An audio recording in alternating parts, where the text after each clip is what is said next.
कोडरमा में एक ऐसी अदालत लगती है जहां पर सुनवाई के लिए ना तो कोई वकील होता है और ना ही फैसला सुनाने के लिए कोई जज। सबसे बड़ी बात, यहां पर फरियादी से लेकर फरियाद सुनने वाला सभी एक साथ जमीन पर बैठते हैं और इसी जमीन पर बैठकर फैसला भी सुनाया जाता है, वह भी बिना किसी भेदभाव के। 2008 से लेकर अब तक 1000 से ज़्यादा मामलों का निष्पादन किया जा चुका है और ये सिलसिला बिना रुकावट अब भी जारी है। कोडरमा में दामोदर महिला मंडल के द्वारा संचालित इस नारी अदालत का न सिर्फ कोडरमा बल्कि आसपास के जिलों में भी नाम हो गया है। इस अदालत की सबसे खास बात यह है कि यह अदालत पूरी जांच पड़ताल के बाद ही दोनों पक्षों को आमने सामने बैठाती है और फिर निष्पक्ष तरीके से अपना फैसला सुनाती है। नारी अदालत का प्रयास रहता है कि दोनों पक्ष उसके फैसले से संतुष्ट हो। पेट में पाथरी था तब बहुत हमको दर्द था, उल्टी होता था। तो एक गोटे ने बताया कि बोला चला जाओ, एगो यहाँ जीवन ज्योति हॉस्पिटल है, बहुत अच्छा इलाज होता था, तो बोल चला जाओ उसी पास। और कंपाउंडर हम लोग के ऑपरेशन किया था। तो बोला दीदी हम लोग डॉक्टर नहीं है, बहुत इलाज करते हैं, हम लोग अच्छा से कर देंगे आपको ऑपरेशन। अब वो क्या किया भैया कि पीत के थैली था से हमको काट दिया और उस काट करके और जो धागा सिलाई करता था से अपना हमारा पेट में धागा छोड़ दिया। और डीसी साहेब, सुगांतो भैया, अपजीत भैया, पूनम दी और हमारा संघ के दीदी साहब उसको घर में घेराव किया, ताला तोड़ के उसको निकाले और उसी को पकड़ करके उसको जेल दिए, ये कि वो 1.5 साल जेल में रहा। तकर बाद में वो बोला कि जितना वो मरीज को पैसा लगेगा आपको लगाने होगा। तो जितना हुआ हमको खर्चा हुआ तो खर्चा दिया। मेरा प्रक्रिया ऐसे है कि जैसे पीड़िता हम लोग का पास आती है तो हम उनसे पूरा बयान लेते हैं, उनको फोटो लेते हैं, आधार कार्ड का फोटो लेते हैं और पूरा उसको एड्रेस के साथ में उसको बयान सुनते हैं।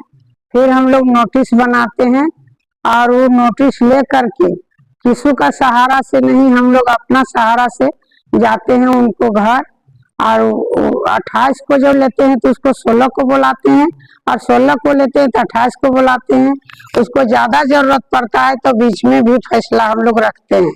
तो सभी सदस्य हम लोग मिल करके और जाते हैं, हम उसको नहीं उनको घर जाते हैं और हम लोग सब मिल करके छानबीन करते हैं। यदि हम लोग का पास वो शिकायत दर्ज करती है तो अच्छा कर रही कि बुरा कर रही से वो सब का भी हम लोग बाहर से जांच पड़ताल करके ही उनको बुलाते हैं और हम लोग यहाँ आते हैं। उस सदस्य को फोन नंबर भी ले लेते हैं।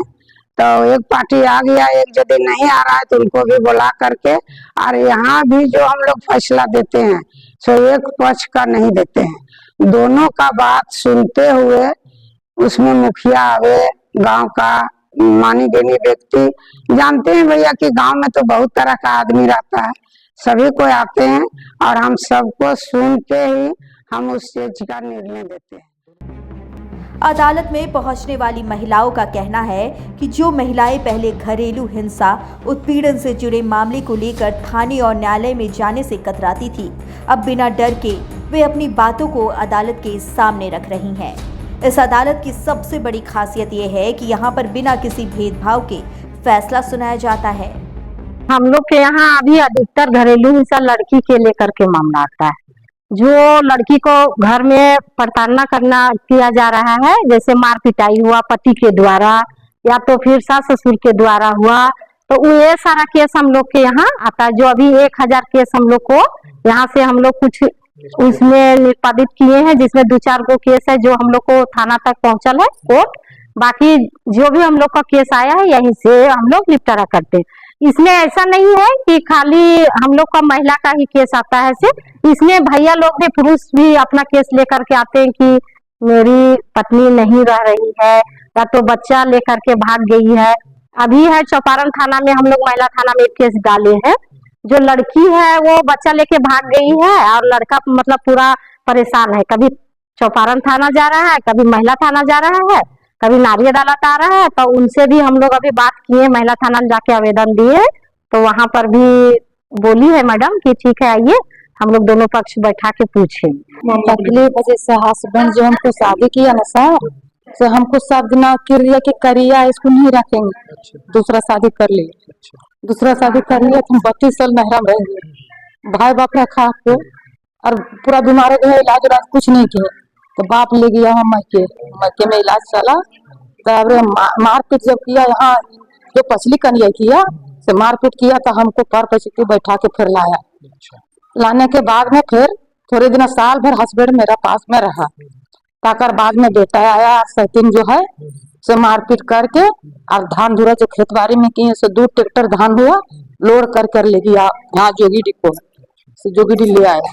तब मुखिया सरपंच अपन भाई बोलाए मैके से फैसला हुआ, तो गाँव वाला फैसला किया कि 2 बोरा चावल दीजिए इसको, 2 गो कपड़ा साल में दीजिए और एकरा जो दुख दर्द होगा से आपको सहारा देके इसको इलाज करने पड़ेगा।